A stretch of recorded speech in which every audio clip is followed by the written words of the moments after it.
July 10th, 1942, 1,400 feet above the South Pacific. Lieutenant Harold Dixon felt the left engine cough, then die, then the right. No distress call went out. They went down too fast. 3 men survived the crash into open ocean. No food, no water, no flares, no radio. One rubber raft barely 8 feet long, designed for hours, not days. In Washington, D.C., the United States Navy waited 4 days, then filed the paperwork. 3 airmen missing in action, presumed dead. Search terminated. They were wrong. For 33 days, Dixon and his crew drifted across the largest ocean on Earth. Sharks circled beneath them. The sun burned through their skin. Hallucinations came by day 4. 2 of the 3 men lost their minds temporarily. All 3 lost over 40 pounds. And when everything ran out, every military-issued supply, every standard survival option, every logical hope, one man took off his underwear and turned it into the only thing keeping them alive. This is not a story about equipment. It is not a story about training. It is a story about what a man does when the world has already written his obituary and he refuses to read it. Before we go further, close your eyes for 5 seconds. You are in that raft. 8 feet of rubber, open ocean in every direction. The Navy thinks you're dead. Nobody is coming. Feel that. Now hit like if even 1 second of that felt real to you. Comment "still alive" if you're ready to find out how they made it, because what Dixon did in the next 33 days will change how you think about survival forever. Let's go back to the moment the engines stopped. July 10th, 1942, 1,400 hours. Pacific Patrol. Routine. Lieutenant Harold Dixon, 37 years old, navigator, commissioned officer with the United States Navy. He had flown dozens of missions. He was not a man prone to panic. Tony Pastula, 25, bombardier from Chicago, compact, quiet, Catholic. He crossed himself when he climbed into the plane. He always did. Gene Aldrich, 22, radio man, the youngest, still wrote letters home to his mother every week. Their TBD Devastator torpedo bomber lifted off from the USS Enterprise at dawn. Standard Pacific Patrol. Look for Japanese ships. Report position. Return by 1600. At 1400, both right cyclone engines quit. Dixon felt it first. That shift in vibration every pilot knows means something is irreversible. He had seconds. He yanked the controls, trying to belly flop rather than nosedive. The Pacific rushed up like blue concrete. They hit at speed. The impact threw Dixon into the instrument panel. Blood from his nose, metal tearing, water punching through the windscreen. The plane cartwheeled twice, then began to sink immediately. Torpedo bombers don't float. Dixon kicked through the shattered canopy. His lungs burned. He surfaced gasping. "Here!" Pastula, 20 feet away, coughing seawater. Eldridge surfaced moments later, clutching a yellow bundle, the life raft. The automatic inflation cartridge worked. It popped open with a hiss, a tiny rubber oval, barely 8 feet long, designed to keep men alive for hours while rescue came. They scrambled aboard as the plane's tail section vanished beneath the waves. 60 seconds from impact to total submersion. Dixon counted heads. 3 survivors, out of 6. Navigator Williams never made it out. The co-pilot and gunner went down with the fuselage. Dixon took inventory. He did it methodically, the way you do things when you need your hands to be busy because your brain is about to break. The raft, 8 feet long, designed for temporary use. Their clothes, soaked flight suits, boots, underwear. Dixon's pocket knife, 3-inch blade, slightly rusty. A cigarette lighter, might work twice if kept dry. No food, no water, no flares, no radio, no fishing gear, no paddles. "Did you get the distress call out?" Dixon asked Aldrich. The young radio man shook his head. "No time. We went down too fast."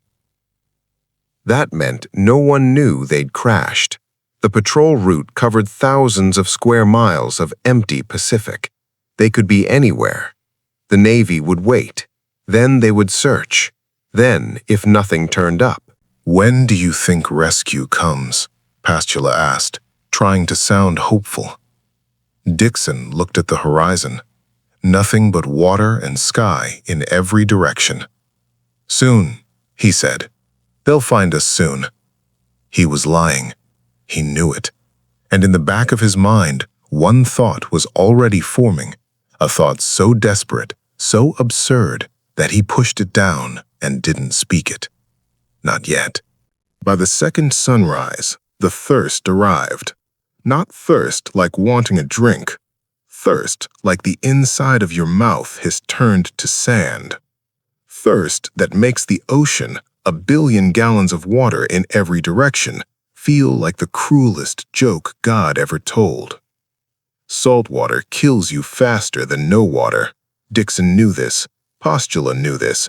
Even Aldrich, the youngest, knew this. You drink from the ocean, your kidneys work overtime trying to process the salt. You dehydrate faster than if you drunk nothing.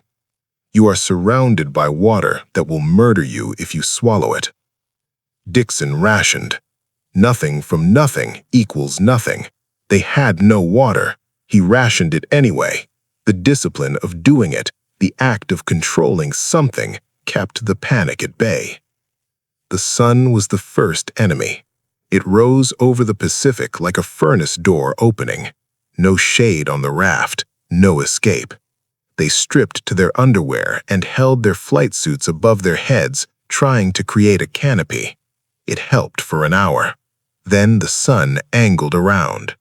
Skin reddened, blistered, began to peel. Salt spray from the waves deposited a crust on their exposed skin with every splash. They were being preserved, slowly, like meat. The sharks came on day 3. First 1, then 3, then a dozen. Gray shapes, some longer than the raft, gliding beneath the surface. They bumped the underside occasionally, not attacking, testing. The raft would lurch. The men would freeze, barely breathing. "They're just curious," Dixon said. He kept his voice level. "How long can that last?" Aldrich whispered. Nobody answered. That night brought the cold. Days on the open Pacific are scorching. Nights are freezing. They huddled together, 3 men spooning in a rubber raft, shivering so hard their teeth rattled. Hypothermia hunting them from one side, dehydration from the other. Day 4. Aldrich started seeing things. "There, palm trees. I see an island." He pointed east, insistent. "Lieutenant, right there!" Dixon looked. Nothing. Just the curved edge of the earth and empty sky. "It's the dehydration," Dixon said. "Your brain is misfiring. There's nothing there." Aldrich wouldn't lower his arm. "It's right there." Pastula gently pulled the young radio man's arm down. Neither of them spoke. Aldrich's shoulders began to shake. Dry sobs, no tears. His body had no water left for tears. That night, Dixon made a decision. Waiting for rescue wasn't a plan. It was a slow death sentence. They had, at most, 2 days before their organs started shutting down from dehydration. He lay awake, staring at the stars, running through every piece of material on the raft. The knife, the lighter, the clothes on their backs. Then he thought of the underwear. Cotton, absorbent, woven, threads that could be unraveled, threads that could be twisted. Into rope, into line, into something. "Give me your underwear." Pastula stared at Dixon. "What?" "Your underwear. Take it off. We need it." Day 5. 4 days without water. Dixon's thoughts moved like sludge, but a clarity had cut through the fog. The specific, violent clarity that only comes when death is close enough to smell. He removed his own underwear first. Standard Navy-issue cotton briefs, salt-stained and damp. He held them up, studying the fabric in the early morning light. Cotton absorbs water. Cotton can be woven. Cotton is, at its core, rope. Rope that hasn't been twisted yet. "We're going to fish," he announced. Aldrich stared.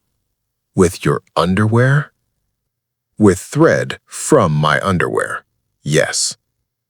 Dixon pulled threads from the seam, working methodically. His fingers were swollen, his joints ached, but he kept moving. He twisted the threads together into a cord, crude, thin, maybe 3 feet long, strong enough to hold something small. Then he used his pocket knife to shave a button into a rough hook shape. Not perfect, not even close to perfect. He scraped his thumb until blood welled up, smeared it on the hook as bait, and dropped the line over the side. The sharks watched. An hour passed. The sun climbed. Nothing. Then a tug. Not a shark, something small. Dixon yanked, and a fish flopped into the raft, barely 6 inches long, silver, gasping. He grabbed it before it could flop overboard. It was the most beautiful thing he had ever seen. They ate it raw. Scales, bones, organs, everything. The flesh was warm and foul, and it tasted like being alive. Dixon divided it 3 ways with the knife. 9 bites of protein. Not enough to satisfy anything. Enough to remind their bodies they weren't bid yet. And fish contain fluid. Not much, but more than nothing. The raw flesh bought them another day. Over the next 72 hours, Dixon refined the system. Pastula contributed his underwear. Aldrich gave his. They used the fabric in 3 ways. Fishing line. Threads twisted into cord. Button shaved into hook. Water collector. When rain squalls passed overhead, they held the cotton taut and let rain pool in the center, squeezed it into their mouths. Tablespoons. Never enough. Always something. Shade canopy. Strips of fabric propped on their knees, blocking the sun from the worst angles. Bandages. Strips pressed against the open sores forming on their salt-ravaged skin. The underwear had become their survival kit. 3 men who had boarded a military aircraft with the most advanced naval equipment in the world were now alive because of cotton briefs. Day 9. Aldrich started talking to his mother. "I'm sorry, Mama. I didn't mean to miss Sunday dinner." He spoke to the empty air, eyes focused on something 2,000 miles away. "I'll be home soon. Just one more mission." Dixon grabbed the kid's shoulder. "Jean, look at me. Your mother isn't here. We're in the raft. Stay with us." Aldrich blinked. Recognition came back slowly, like a tide rolling in. "Sorry, I saw her. She was right there." Day 10. Pastula heard a baseball game, announcers calling plays. He tilted his head, listening to nothing, nodding along. Day 11. Dixon saw a ship. He knew it was real. He was certain. A destroyer on the horizon, U.S. markings, coming closer. He grabbed the fabric flag, a strip of their underwear tied to the knife handle, and screamed, waved until his arms gave out, screamed until his voice became a rasp, then a whisper, then nothing. The ship got closer. Then it vanished. It had never existed. Dixon wept for the first time. No tears. His body had no water for tears, but his shoulders shook and his mouth opened in a silent cry that was worse than any sound. Pastula pretended not to see. This was the most dangerous stretch of the 33 days. Not because of the sharks or the sun, because of what happens to men when hope becomes indistinguishable from hallucination. When you can no longer trust your own eyes, how do you decide what to swim toward? Dixon had an answer. Not an eloquent one. Not the answer of a man who had read survival manuals and knew the theory. He just kept fishing. Every morning he dropped the line. Every time a rain cloud appeared, he spread the fabric. Every evening he counted what they had caught and what they had collected. He did not allow himself to calculate the odds. He did not allow himself to imagine rescue. He did only the next small task. Drop the line. Wait. Pull the line. This was not heroism. This was stubbornness so complete it looked like a strategy.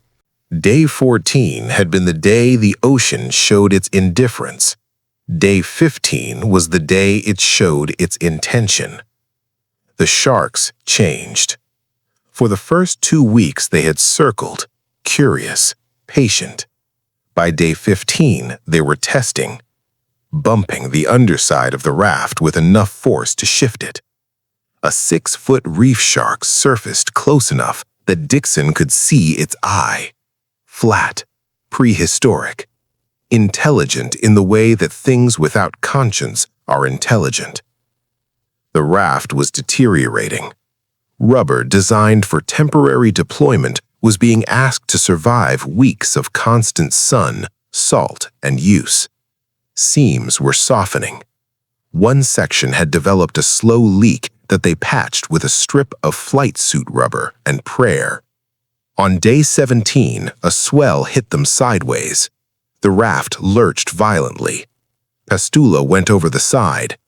He was in the water for 11 seconds. Dixon grabbed his arm and hauled him back before the sharks organized. Pastula came over the side gasping, bleeding from a gash on his arm where the raft edge had caught him. The blood hit the water. The sharks came closer. 3 of them, in tighter circles. Dixon tore a strip from the remaining flight suit and bound Pastula's arm, pressing hard, keeping the blood inside the raft. Then all 3 men sat completely still for 40 minutes, barely breathing, until the sharks drifted back to their standard distance. Nobody spoke. That night, Dixon reassessed. They were, by his dead reckoning, somewhere in the Central Pacific. He had no compass, no stars map, no reference, but he knew the trade winds. He knew the general direction of the nearest island chains. The math was brutal. Hundreds of miles, probably more, but drifting randomly in a failing raft with sharks testing it nightly was certain death. Paddling was suicidal. Staying was more suicidal. He chose suicidal. Day 18. Dixon told them they are going to paddle. To where? Aldrich asked. His voice had thinned to something barely above a whisper. He had lost so much weight that Dixon could see the outline of his skull beneath his face. West. The Phoenix Islands are that way. The Gilberts. Something. We don't have paddles. We have hands. Silence. The raft creaked. A shark bumped the underside once, lazily. Pastula looked at Dixon. Dixon held his gaze. If we stay, Dixon said, we die here. That's not a guess. That's math. If we paddle, Maybe we die, maybe we don't. They started paddling. Hands cupped, arms extended over the side, pulling water. The motion was so inefficient it was almost insane. 3 dying men moving an 8-foot rubber raft across hundreds of miles of open ocean with their bare hands. Their speed was perhaps a quarter mile per hour when they were strong, half that now. But they were moving. For the first time in 18 days, they were not passive. They were not waiting to be found. They were going somewhere. Day 20. Dixon's hands started bleeding. The constant friction, the salt, skin peeled away, exposing raw flesh. Each stroke burned. He kept paddling. Day 21. Pastula's infected sores opened, pus and blood running down his legs. He kept paddling. Day 22. Aldrich vomited seawater he didn't remember drinking. Then he kept paddling. They had become something past human. Not animals. Animals rest when they are broken. Something else. Something that simply continues because stopping has been removed from the available options. Day 27. A bird. Aldrich saw it first. A seabird, circling 200 feet above them. Not a hallucination. All 3 men saw it. Land. Pastula said the word like a prayer. Birds don't fly this far from land. Energy came from nowhere, impossible energy from bodies that had nothing left. They paddled harder. The bird flew west. They followed. Day 28. The storm. It appeared on the horizon at dawn, a wall of black cloud, lightning threading through it like veins. The wind rose. Swells grew from 2 feet to 6, then 8, then 10. Should we, Dixon started, paddle into it? If there's rain, we need that water. They drove into the storm. The raft climbed swells and crashed into troughs. Rain hammered down, real rain, not a squall, and they opened their mouths, tilted their faces up, laughing and choking. Dixon spread every piece of remaining fabric. They were going to collect every drop. Then, the raft flipped. One moment, they were upright. The next, underwater, tangled in rubber, disoriented, no idea which way was up. Dixon surfaced, gasping, grabbed Aldrich. Where was Pastula? There, clinging to the overturned hull. Together, they righted the raft, scrambled back in. The storm still raged. Everything was chaos. The fabric they'd spread for water collection had partially filled before the flip. Maybe a half pint pooled in the folds. They drank it immediately. As the storm moved on, Dixon looked at the horizon. Not a hallucination. He checked twice. He pinched himself until it bruised. He looked away and looked back. Land. Day 29. The island was real. A dark smudge at dawn. By midday, they could see trees, a beach, green-brown land. Dixon had not used the word beautiful in 29 days. He used it now, silently, to himself. And then he paddled. 2 miles. 1 mile. Half a mile. A ship appeared. A destroyer cutting across their path. Dixon couldn't read the flag at this distance. It didn't matter. A ship meant rescue. It meant dry land, clean water, food that wasn't raw fish. It meant Aldrich got to write his mother a letter. It meant Pastula got to go home to Chicago. It meant Dixon had been right, that the absurd, humiliating, stubborn refusal to die in the middle of the Pacific had been worth it. Wave everything. Dixon grabbed the underwear flag, the same piece of cotton that had been fishing line, water collector, bandage, and waved it above his head. All three men screaming, their voices barely human after 29 days of salt and dehydration. The ship got closer. 200 yards. 100. Close enough to see sailors on deck. "Here! We're here!" The bow turned slightly. Away. The ship passed 100 yards away. Then 200. Then the horizon took it. They hadn't been seen. Silence. The kind of silence that has weight. Pastula sat down in the raft and put his face in his hands. Aldrich stared at the empty horizon.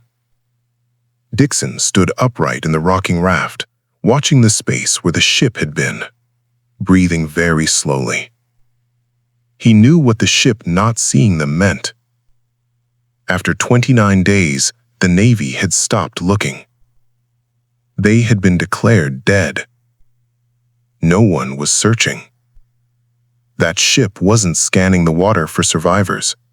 There were no survivors to find. They were ghosts. "Paddle," Dixon said quietly. "Paddle to the island." The island was surrounded by coral reef. Of course it was. Jagged, serrated coral, waves breaking over it in white foam. The raft couldn't cross. It would be torn apart in seconds. They had come within sight of land, and the ocean had put a wall between them and it. "We swim," Dixon said. "I can't." Aldrich's voice was barely a sound. "Lieutenant, I can't do it." "Yes, you can. We all swim. Together. We go now." They went over the side. The sharks appeared the moment they hit the water. The same animals were animals exactly like them that had circled beneath the raft for 29 days.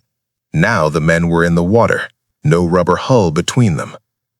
Dixon kicked, splashed, made himself large and loud. He had read somewhere that sharks are deterred by confident movement. He had no idea if that was true. He acted as if it was. The coral opened Pastula's leg to the bone as the first wave threw him over the reef. Dixon felt it slice his calf. Keep moving. Blood clouded the water behind them. The sharks tightened their circle. 30 feet. 20. A wave grabbed all three men and hurled them over the reef into the shallows. Dixon's face hit sand. Actual sand. Solid ground. He tried to stand. His legs didn't work. 30 days in a raft, muscles don't atrophy. They vanish. He fell. He crawled. All three men crawled up the beach on their stomachs like animals, leaving 3 trails in the wet sand, gasping. They lay on the beach. Footsteps. Dixon looked up. Men approaching, dark-skinned, machetes at their sides. Islanders. He could not tell, Japanese-controlled, friendly? He was too broken to run, too broken to fight. He simply held up one hand, still clutching the piece of underwear. The islanders stared at these skeletal creatures. The leading man looked at Dixon, at the tattered cotton in his fist, at the impossible desperation in his eyes. He lowered his machete, then smiled. The islanders' name for their village didn't matter to Dixon. What mattered was the spring water a boy brought in a coconut shell. Dixon drank and immediately vomited. His stomach had forgotten how to process liquid. He drank again, vomited again, drank a third time, and kept it down. The village chief was a man named Toma. His son had been educated by American missionaries. Through broken English and careful gestures, he explained. The Japanese had been here. They had warned the villagers. Any American survivors found, report them, or worse. Toma paused. Then he said 4 words. We hide you instead. These people, who had everything to lose and nothing to gain, were going to risk their lives for 3 strangers who had been declared dead by their own government. Day 33. An Allied scout plane flew low over the island. Toma's people ran to the beach, waving. The plane circled twice, then flew away. "They will come back," Toma said simply. 6 hours later, a PT boat arrived. A young Navy lieutenant stepped onto the beach, looked at Dixon, Pastula, and Aldrich, and went pale. "You're the bomber crew from July. You've been declared—" "We know," Dixon said. His voice was stronger now. "Food and water do that. Hope does that. We're not dead yet." Harold Dixon had lost 43 pounds. Tony Pastula required surgery on his leg.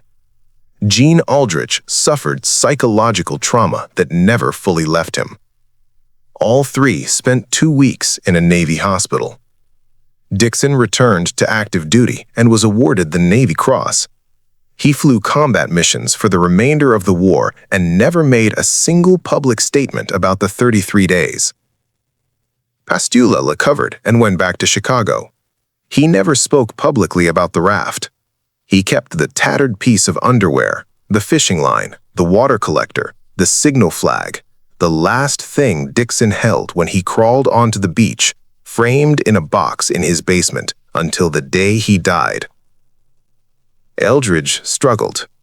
He dreamed of drowning for the rest of his life. He married. He had children. He lived to see grandchildren. He survived. They all survived. 3 men who were declared dead on day 4. 3 men who had nothing. 3 men who turned cotton underwear into a survival system because the alternative was to accept a death the United States Navy had already written down in ink.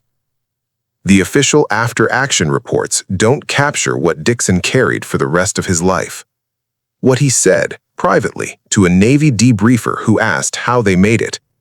"Survival isn't about what you have. It's about what you refuse to accept."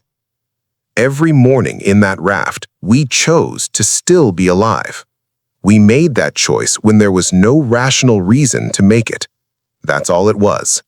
That's all it ever is.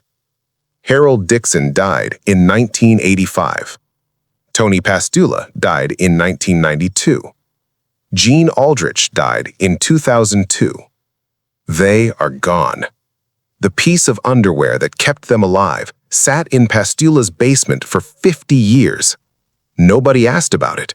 Nobody knew. But you know now. So here's what I'm asking. Send this to one person, just one.